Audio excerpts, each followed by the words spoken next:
दोस्तों, देश और दुनिया की ताजा और महत्वपूर्ण खबरों के लिए आपका स्वागत है। दोस्तों, आज की बड़ी और महत्वपूर्ण खबरों के तहत 9वीं से 12वीं कक्षाओं के लिए वैकल्पिक एकेडमिक कैलेंडर शिक्षा मंत्री ने किया जारी। जी हां, इस खबर के बारे में आपको बताएंगे। वहीं दोस्तों, अगली खबर के अनुसार कोरोना काल में आई अच्छी खबर, सरकार इस सेक्टर में देने वाली है 5 करोड़ नौकरियां। जी हां, इस खबर के बारे में आपको बताएंगे। वहीं दोस्तों, अगली खबर के अनुसार भारतीय मौसम विभाग का अलर्ट, इन राज्यों में होगी भारी बारिश, साथ ही इन राज्यों में रहेगा बारिश का ये हाल। जी हां, तो इस खबर के बारे में बताएंगे। वहीं दोस्तों, अगली खबर के अनुसार भारत समेत इन देशों में जल्दी खत्म हो जाएगा कोरोना वायरस, वैज्ञानिकों ने जारी की ये रिपोर्ट। जी हां, इस खबर के बारे में बताएंगे। वहीं दोस्तों, अगली खबर के अनुसार एसबीआई ग्राहकों के लिए 18 सितंबर से बदल जाएंगे एटीएम से पैसे निकालने के नियम। जी हां, अब करना होगा ये काम। इस खबर के बारे में आपको बताएंगे। वहीं दोस्तों, पेट्रोल और डीजल की कीमतों को लेकर, साथ ही सुशांत केस और कोरोना वैक्सीन को लेकर भी बड़ी खबर निकल कर आ रही है, इसके बारे में भी आपको बताएंगे। इसके अलावा दोस्तों, पीएफ अकाउंट होल्डर के लिए जरूरी खबर, अगर की ये 5 गलतियां तो नहीं निकाल पाएंगे अकाउंट से पैसा। वहीं दोस्तों, अगली खबर के अनुसार दशहरा पर इस बार अयोध्या में भव्य रामलीला का आयोजन, बीजेपी सांसद मनोज तिवारी सहित रवि किशन निभाएंगे मुख्य किरदार, होगा लाइव प्रसारण। जी हां, इस खबर के बारे में भी आपको बताएंगे। तो दोस्तों, आज इन्हीं सब खबरों के बारे में आपको बताएंगे। इसके अलावा भी कई अन्य बड़ी खबरें हैं जिसके बारे में आपको रूबरू करवाया जाएगा। तो दोस्तों, वीडियो को अंत तक जरूर देखिएगा। साथ ही दोस्तों, वीडियो के बारे में आपकी जो भी राय हो कमेंट करके जरूर बताएगा। और दोस्तों, यदि आप भी हमारी मेहनत को सपोर्ट करना चाहते हैं तो इस वीडियो को लाइक और शेयर जरूर कर देना, ताकि हमें हमारी मेहनत का फल मिल सके। तो चलिए दोस्तों, बिना देरी के फटाफट से जानते हैं आज की सभी बड़ी खबरों को। 9वीं से 12वीं कक्षाओं के लिए वैकल्पिक एकेडमिक कैलेंडर शिक्षा मंत्री ने किया जारी। दोस्तों, केंद्रीय शिक्षा मंत्री डॉक्टर रमेश पोखरियाल निशंक ने सीनियर सेकेंडरी कक्षाओं के लिए 8 सप्ताह का वैकल्पिक शैक्षणिक कैलेंडर जारी कर दिया है। एनसीईआरटी द्वारा बनाए गए यह कैलेंडर कक्षा 9 से 12वीं तक के लिए लागू होगा। इस कैलेंडर का उद्देश्य छात्रों को घर से पढ़ाई के दौरान तकनीक और सोशल मीडिया टूल का उपयोग कराना है, जिससे उनकी पढ़ाई के दौरान कोई समस्याओं का न सामना करना पड़े। वहीं बता दें कि केंद्रीय शिक्षा मंत्री रमेश पोखरियाल निशंक ने वैकल्पिक शैक्षणिक कैलेंडर लॉन्च करने की जानकारी अपने ट्विटर हैंडल पर दी है। चलिए दोस्तों, अब जानते हैं अगली खबर। कोरोना काल में आई अच्छी खबर, सरकार इस सेक्टर में देने वाली है 5 करोड़ नौकरियां। जी दोस्तों, सरकार का अगले 5 साल में सूक्ष्म, लघु और मध्यम उद्योग यानी एमएसएमई क्षेत्र में 5 करोड़ अतिरिक्त रोजगार अवसर सृजित करने का लक्ष्य है। केंद्रीय मंत्री नितिन गडकरी ने बुधवार को ये जानकारी दी है। एमएसएमई, सड़क परिवहन और राजमार्ग मंत्री ने कहा कि उनका लक्ष्य सकल घरेलू उत्पाद यानी जीडीपी में एमएसएमई के योगदान को लगभग 30% से बढ़ाकर 50% और निर्यात में 49% से बढ़ाकर 60% तक लाना है। अभी एमएसएमई क्षेत्र में करीब 11 करोड़ लोगों को रोजगार दिया जा रहा है। चलिए अब जानते हैं अगली खबर। पीएफ अकाउंट होल्डर के लिए जरूरी खबर, अगर की यह 5 गलतियां तो नहीं निकाल पाएंगे अकाउंट से पैसा। जी दोस्तों, सैलरीड कर्मचारियों के लिए कोविड-19 की मौजूदा संकट के वक्त कर्मचारी भविष्य निधि संगठन पैसों की जरूरतों को पूरा करने में मदद कर रहा है। पीएफ अकाउंट अच्छी ब्याज के साथ सेविंग का भी एक अच्छा ऑप्शन है। सरकार ने कोरोना महामारी के दौर में लोगों को पीएफ में जमा पैसा निकालने का मौका भी दिया है। अगर आपको भी अपना पीएफ का पैसा निकालना है तो इन 5 गलतियों को करने से बचना होगा। अगर ध्यान नहीं दिया तो आपका पीएफ विड्रॉल क्लेम रिजेक्ट हो सकता है। बैंक अकाउंट की डिटेल गलत होना, पीएफ क्लेम का पैसा उसी खाते में क्रेडिट किया जाएगा जो ईपीएफओ के रिकॉर्ड में दर्ज होगा, इसलिए आप क्लेम करते समय अकाउंट की डिटेल को ध्यान से भरें। केवाईसी नहीं है पूरी, अगर किसी भी अकाउंट होल्डर की केवाईसी पूरी नहीं होगी तो आपका एप्लीकेशन रद्द हो सकता है। आपकी केवाईसी डिटेल पूरी होने के साथ साथ वेरीफाइड भी होना जरूरी होगा। जन्म तिथि का गलत होना, ईपीएफओ में दर्ज जन्म तिथि और नियोक्ता के रिकॉर्ड में दर्ज जन्म तिथि अलग अलग होती है तो आपका एप्लीकेशन कैंसिल हो सकता है। हाल ही में ईपीएफओ ने 3 अप्रैल को एक सर्कुलर जारी किया था, जिसमें उसने ईपीएफओ के रिकॉर्ड में दर्ज जन्म तिथि को सही करने तथा यूएएन को आधार से जोड़ने के लिए नियमों में ढील दी थी।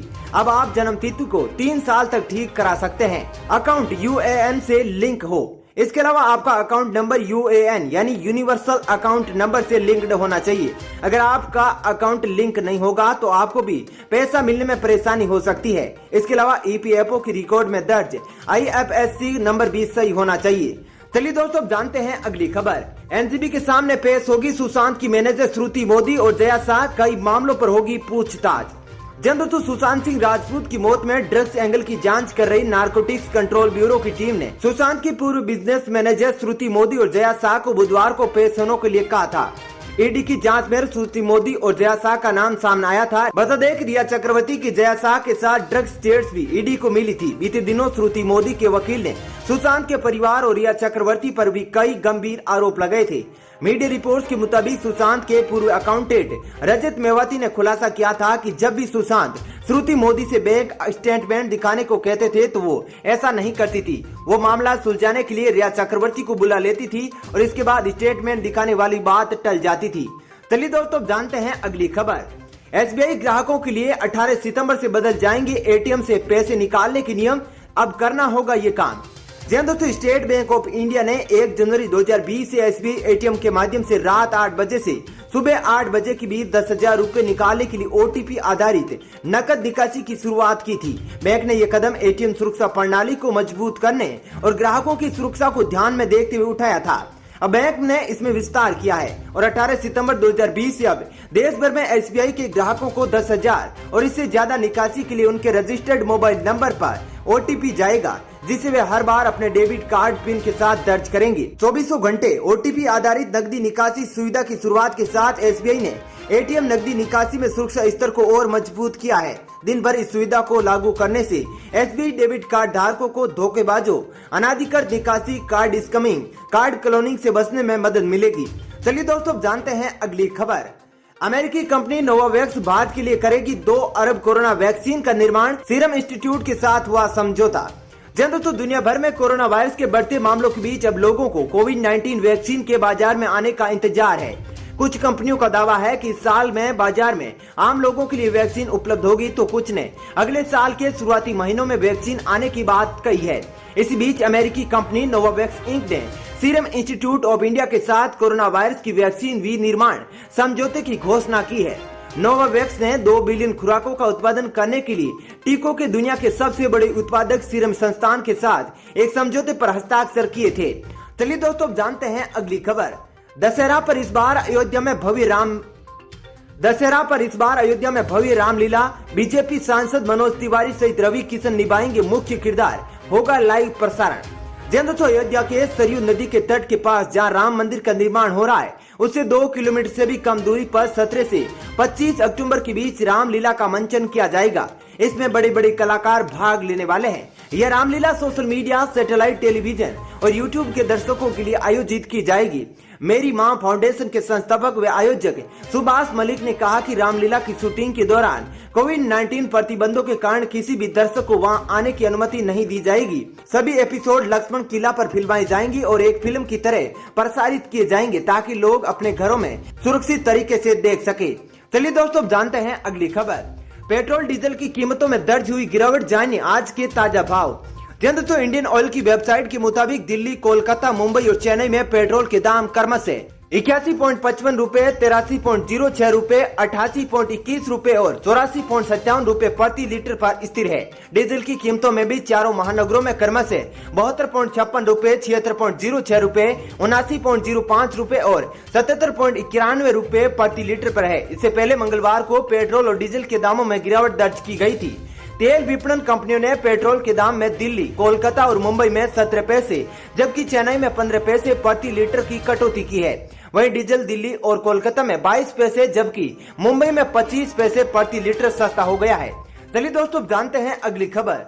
भारतीय मौसम विभाग का अलर्ट, इन राज्यों में होगी भारी बारिश, इस राज्य में रहेगा बारिश का ये हाल। दोस्तों, भारतीय मौसम विभाग ने अगले 4-5 दिनों के दौरान तटीय आंध्र प्रदेश, तेलंगाना, महाराष्ट्र, गुजरात, कर्नाटक और केरल में भारी से बहुत भारी बारिश का अनुमान जताया है। वहीं राजधानी दिल्ली और इसके आसपास के इलाकों में बूंदाबांदी हो सकती है। इन इलाकों में फिलहाल गर्मी से थोड़ी राहत मिलने के आसार है। वहीं पूर्वी बिहार, तमिलनाडु, उत्तरी आंतरिक और तटीय कर्नाटक, दक्षिणी कोंकण, गोवा, अंडमान व निकोबार द्वीप समूह में हल्की से मध्यम बारिश के साथ कुछ हिस्सों में मूसलाधार वर्षा हो सकती है। इसके अलावा केरल, दक्षिणी आंतरिक कर्नाटक, रायलसीमा, मध्य महाराष्ट्र, गुजरात, मध्य प्रदेश, छत्तीसगढ़, पूर्वी उत्तर प्रदेश, शेष बिहार, गंगीय पश्चिम बंगाल में हल्की से मध्यम बारिश होने का अनुमान है। साथ ही छत्तीसगढ़, ओडिशा, दक्षिण पूर्वी राजस्थान, उत्तराखंड, हिमाचल प्रदेश और लक्षद्वीप में 1-2 स्थानों पर हल्की बारिश होने की संभावना है। चलिए दोस्तों, जानते हैं अगली खबर। भारत समेत इन देशों में जल्दी खत्म हो जाएगा कोरोना वायरस, वैज्ञानिकों ने जारी की है ये रिपोर्ट। जी हां, कोरोना महामारी के खिलाफ पूरी दुनिया जंग लड़ रही है। भारत में भी रिकॉर्ड संख्या में मामले बढ़ रहे हैं। वहीं कोरोना का इलाज खोजने की कोशिश भी लगातार हो रही है। इसी बीच एक शोध रिपोर्ट में अच्छी खबर सामने आई है। दुबई से जारी इस रिसर्च में वैज्ञानिकों ने कहा कि कोरोना वायरस जल्दी कमजोर पड़ जाएगा और वह दिन भी दूर नहीं है जब ये महज एक मौसमी बीमारी बनकर रह जाएगा। उस स्थिति में इसका इलाज भी आसान हो जाएगा। रिपोर्ट के मुताबिक एक दिन ऐसा आएगा जब लोगों में हर्ड इम्यूनिटी विकसित हो जाएगी और कोरोना, खांसी व सर्दी अन्य मौसमी बीमारियों की फैलने वाले वायरस की तरह ही रह जाएगा। वहीं अभी लोगों को इससे सावधान रहने और मास्क पहनने तथा अन्य नियमों का पालन करने की सलाह दी गई है। रिपोर्ट में भारत का भी खास तौर पर जिक्र किया गया है। लिखा गया है कि समशीतोष्ण जलवायु वाले क्षेत्रों में जब हर्ड इम्यूनिटी विकसित हो जाएगी तब कोरोना वायरस का प्रभाव बहुत कम हो जाएगा। समशीतोष्ण जोन में भारत समेत अमेरिका, कनाडा, जापान, न्यूजीलैंड, पश्चिमी एशिया तथा उत्तरी अफ्रीका आदि आते हैं। चलिए दोस्तों, फिलहाल इस वीडियो में इतना है। उम्मीद है आपको जानकारी पसंद आई होगी, तो वीडियो को लाइक और शेयर जरूर कीजिएगा। साथ ही हमारे चैनल को सब्सक्राइब जरूर कर देना ताकि आपको हमेशा ऐसी ही खबरें मिल सके। धन्यवाद।